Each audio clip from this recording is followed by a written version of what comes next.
Look at this awesome thing I got at the thrift store. Green hates it! Today we are going to talk about chest hooping. First of all, chest hooping is hard. Really, it's hard.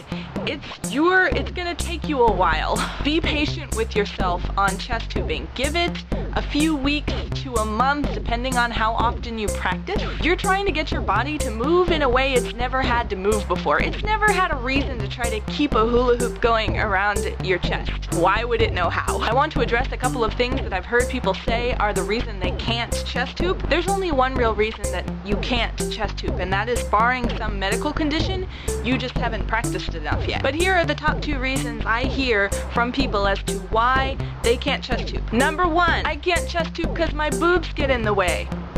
No excuse. This is my no excuses dance, apparently. When you're chest hooping, the hoop is going to sit above your boobs. If you're boob hooping, you're in the wrong place. You need to come up a little bit more, and then it won't hurt. The second number 1 excuse is, I don't have any boobs for the hoop to sit on to help me chest hoop. So this is a common misconception that people who haven't mastered a skill in hooping yet seem to think. They think that I can waist hoop because I have hips. The hoop must somehow be positioning itself on my hips and using my hips as a shelf for me to hoop.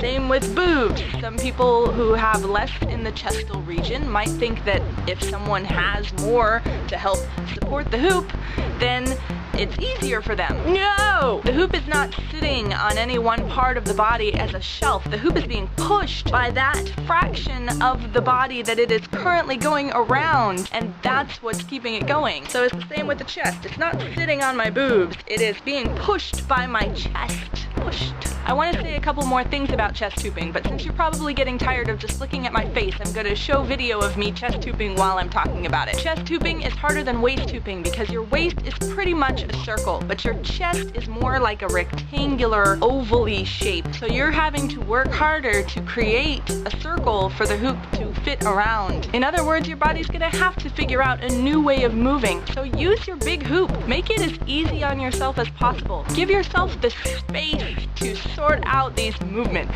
So now on to how to get your chest to make that circle-y shape. You may have watched a few tutorials that taught you the whole belly dance chest roll thing, which is basically getting your chest to move in one continuous circle. I disagree 100% with that method of learning chest hooping, and I will tell you why. I have reasons. The first reason is I have taught a ton of belly dancers to hula hoop, and they are the hardest people to teach hula hooping. Belly dancers have that chest rotation down. That is their thing. They can isolate the crap out of their chest. They have a really tough time translating that to the hoop. So that leads me to believe that if belly dancers who are pros at this isolation have a harder time picking up chest hooping than people who don't have that down, it's probably not a good thing to practice for chest hooping.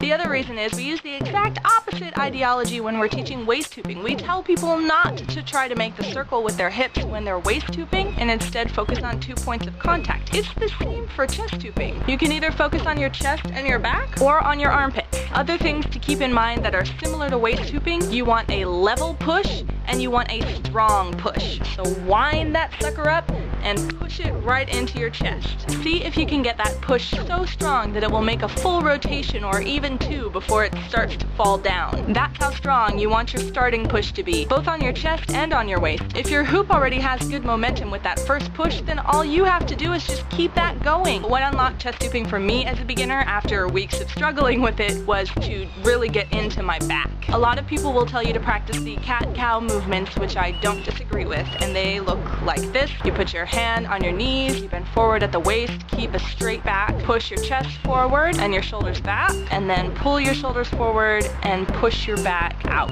The second exercise I want to show you is half of a yoga posture called Eagle. It's modified just to help you get that feeling of pulling your shoulders forward and pushing your back out. So what you want to do is bring your arms up and then swing one elbow under the other, and then pull your elbows down and pull your shoulders in. So now you're kind of in this weird hunched over position, and the next thing you want to do is keep your shoulders and back exactly where they are and extend your arms forward. And that is the feeling you want to feel when you're pushing your back into the hoop for chest hooping. So then you can just practice coming up straight, pushing forward, coming up straight, pushing forward. There's a Hoopnotica tutorial where they talk about pretending that you are pushing your palms up against a wall. That metaphor really works for me. Imagining that there's a wall I'm pushing against helps me bring my shoulders forward and to really curve my back. Now, hunching your back forward so much is going to make it hurt, so it's a good idea to do stretches in the opposite direction that help open up your chest. Deanne Love shows a great one in her chest hooping tutorial where she takes the hoop, holds it behind her, and uses that to stretch, open, and forward. I also like to do a simple back bend where my arms are up in the air, my feet are together, and you drop your head back, push your hips forward, and pull your chest up. You don't have to go back super far, just enough to ease some of that tension in your back. So it's just like waist hooping. When the hoop comes around and is crossing your back, that's when you want to push into it with your back. And then when it comes back around front and is on your chest, that's when you want to push into it with your chest. You're just going to have to exaggerate the movement a lot more than you normally would on your waist.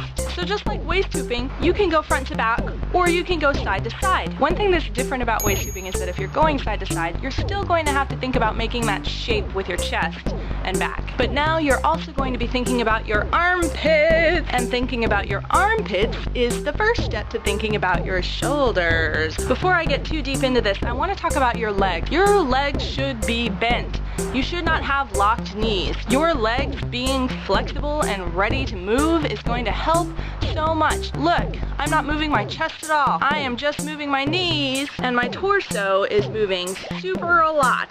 Technical term. So let your legs help you in moving as much as you need to move to keep the hoop up. Don't lock your knees. Armpits. Why are they helpful? You'll notice that when I'm moving my armpit, I'm also moving my shoulder. In fact, one could argue that I'm actually moving my shoulder and it's moving my armpit. If you can practice these motions with your arms out of the hoop, it's going to help you when you try sticking your arms in the hoop, which is going to be a different video, but consider this your warm-up.